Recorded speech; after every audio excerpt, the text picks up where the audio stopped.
Good morning students. Today in this video we will discuss about how participants saw the movement. First we will discuss about the conditions of businessmen. Students, businessmen wanted policies that support business, but colonial policies restricted their business activities.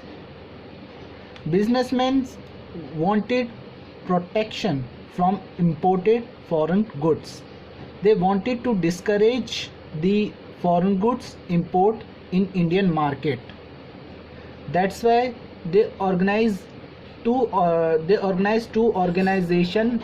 First is Indian Industrial and Commercial Congress.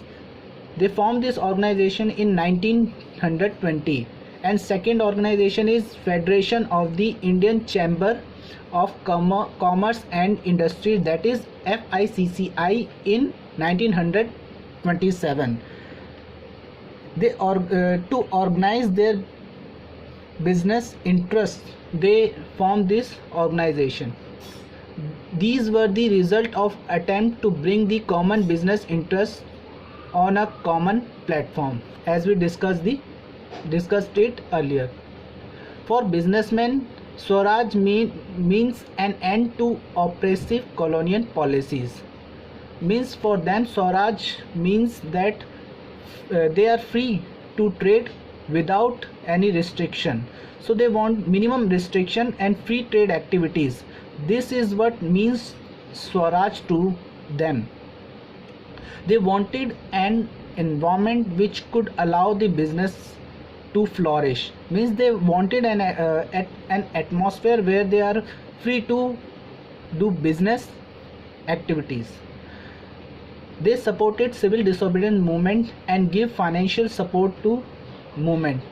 Means when this movement started, civil disobedience movement started, these businessmen, they very enthusiastically joined this movement, and they stopped the sale and purchase of important foreign goods.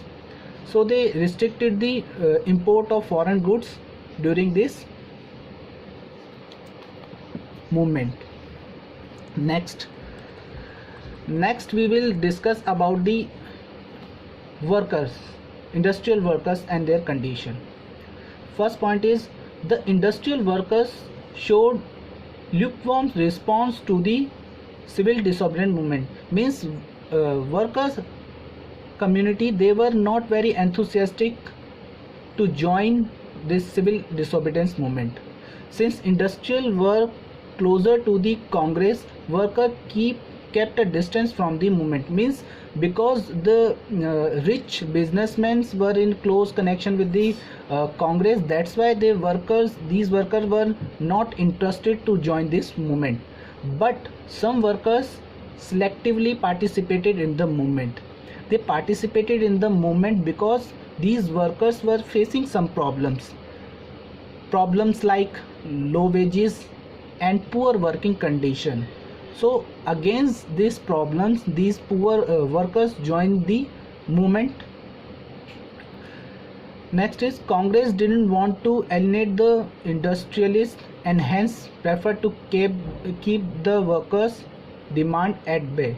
Means Congress was, as I told you earlier, that Congress was in touch with rich businessmen. That's why Congress didn't give much importance to the demands put up by the workers.